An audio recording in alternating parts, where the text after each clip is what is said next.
નમસ્કાર, S1 news India તરફથી હું ભક્તિ લાલવાની આપનું સ્વાગત કરું છું।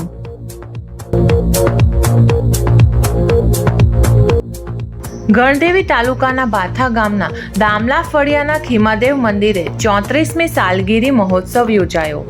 ગણદેવી તાલુકાના ભાઠા ગામના દામલા ફળિયામાં આવેલ ખીમાદેવના મંદિરની 34મી સાલગીરી મહોત્સવનું ભવ્ય આયોજન તારીખ 9/4/2024ને મંગળવારે કરવામાં આવ્યું હતું, જેમાં સવારે 8:30 કલાકે પૂજાની શરૂઆત કરી મહાપ્રસાદનું આયોજન બપોરે 12 કલાકે મંદિર ખાતે કરવામાં આવ્યું હતું, જેમાં ખીમાદેવ ભક્તો તથા સમગ્ર ગામજનોનો અનેરો ઉત્સાહ તથા શ્રદ્ધા સાથે ભક્તિભાવ જોવા મળ્યો હતો તથા સર્વે ભક્તોએ ખીમાદેવને પ્રાર્થના કરી હતી કે હે ખીમાદેવ તથા ભાઠા ગામના સર્વે શાસન રક્ષક દેવી દેવાત્માઓ, અમે સૌ આપના શાસનમાં રહીએ છીએ, તો અમોને આપનું રક્ષણ આપી આપની કૃપા આશીષ અમારા ઉપર હંમેશા માટે બની રહે તથા અમારા ઉપર આવતા દરેક પ્રકારના વિઘ્નોની સામે આપનું અભૂતપૂર્વ રક્ષણ અમને મળી રહે એવી અમારી પ્રાર્થના સહજ સ્વીકારવા કૃપા કરો, કૃપા કરો,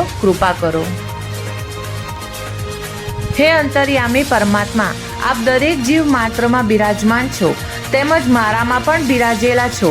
આપનું સ્વરૂપ એ જ અમારું સ્વરૂપ છે, પરંતુ અજ્ઞાનતા એ કરીને અમોને આપના સ્વરૂપના દર્શન કરતા આવડતું નથી, જેથી કરીને આપ એવી કૃપા કરો કે આપના દર્શન અમે અમારામાં જ કરીએ તથા અમોને આપણને ભેદભાવ છૂટી જાય, અમે આપણે તમારામાં અભેદ સ્વરૂપે તન્યમકાર રહીએ। જય Khimadev. Bureau report, S1 news India. જય ખીમાદેવ। હું અંકુર પટેલ, આપ સૌને મારા નમસ્કાર।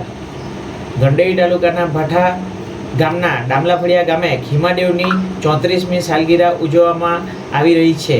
આ મંદિર ખૂબ જ જૂનું છે, જેનું નવનિર્માણ 1993ની સાલમાં કરવામાં આવેલ છે અને આજ દિન સુધી દર વર્ષે સાલગીરી ખૂબ ઉત્સાહપૂર્વક ઉજવવામાં આવી રહી છે, જેમાં નાના મોટા સર્વે ભક્તો ભેગા મળી ઉજવણી કરવામાં આવે છે, સાથે મહાપ્રસાદનું આયોજન પણ કરવામાં આવે છે, જેમાં ખીમાદેવની કૃપા આશીર્વાદ અમારા આખા ગામ પર બની રહે અને કાયમ માટે બની રહે એ જ સર્વ પ્રાર્થના અમે ભેગા મળી કરીએ છીએ।